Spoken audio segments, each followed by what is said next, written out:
जय श्री गणेशाय नमः। राधे श्री हरे। आज हम बात करेंगे कुछ ऐसी धार्मिक बातों की जो अक्सर होती आई हैं और आज तक भी बहुत से मनुष्य ऐसा करते हैं। जी हाँ, मन्नत मांगना, जिसे हम एक भाषा में कह सकते हैं बोल कबूल करना। जी हाँ, आप सबने ये तो सुना ही होगा। अक्सर कोई ना कोई परिवार, पूरा परिवार इस कद्र दुख के घेरे में आ जाता है जिसकी उस परिवार को भनक भी नहीं लगती।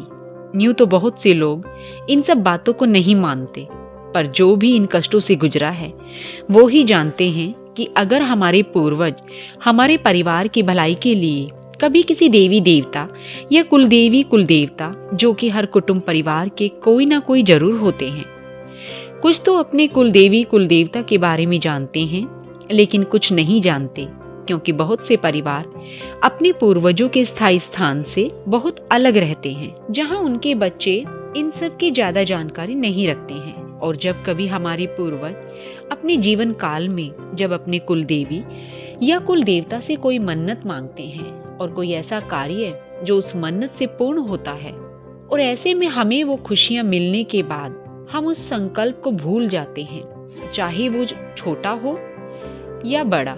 हमें कुछ भान ही नहीं रहता कि हमें कुछ अच्छा शुभ कार्य भी करना है। और ऐसे में जब हमारे घर परिवार के वो सदस्य जिन्होंने मन्नत मांगी होती है इस दुनिया से विदा ले लेते हैं, और उनके बाद उनकी संतानें सब भूल चुकी होती हैं, या फिर बहुतों को तो याद भी नहीं रहता है, और जिन्हें याद रहता है वो अपने काम और समय या किसी और मजबूरी के कारण वो सब पूर्ण नहीं कर पाते हैं। तो आप सोच भी नहीं सकते कि उस परिवार पर एक समय के बाद कितनी बड़ी विपत्ति आती है। जो देवी देवता उस परिवार की कभी रक्षा किया करते थे, वो उस परिवार के सदस्यों के कारण अपना अनादर होने की वजह से अपनी कृपा दृष्टि वहां से हटा लेते हैं और इंतजार भी करते हैं कि उस परिवार का कोई तो ऐसा सदस्य हो जो उस बोले गए संकल्प को पूर्ण कर सके। ऐसे में उस परिवार का रक्षण बंद हो जाता है और उनका आशीर्वाद रुक जाता है।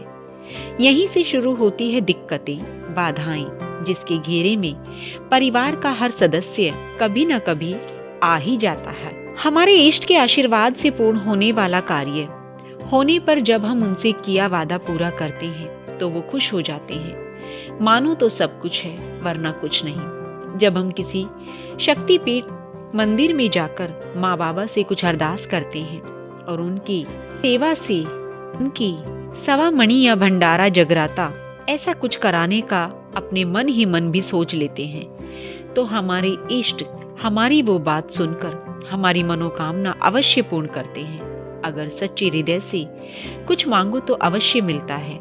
देव शक्ति की कृपा अपने भक्तों के साथ अदृश्य रूप से रहती है, इसे महसूस करने की जरूरत है। और उसके लिए हमें सबसे पहले अपने अंदर के पाप विकारों पर विजय प्राप्त करनी होती है। भगवान को सिर्फ हमारा प्रेम भाव चाहिए होता है, इसलिए या तो कुछ बोलो मत, या अपने प्रभु से सिर्फ आशीर्वाद प्राप्त करो, या फिर जो आपने बोला है और आप उसे करने के काबिल हैं तो उस बोल कबूल को जरूर पूरा करना, ताकि आपके किसी कार्य में कोई रुकावट ना आए और आपकी पीढ़ी पर भी कोई संकट ना आए। हमें अपनी कमाई का कुछ हिस्सा अपने प्रभु के नाम का, कुछ माता पिता की सेवा का जरूर निकालना चाहिए।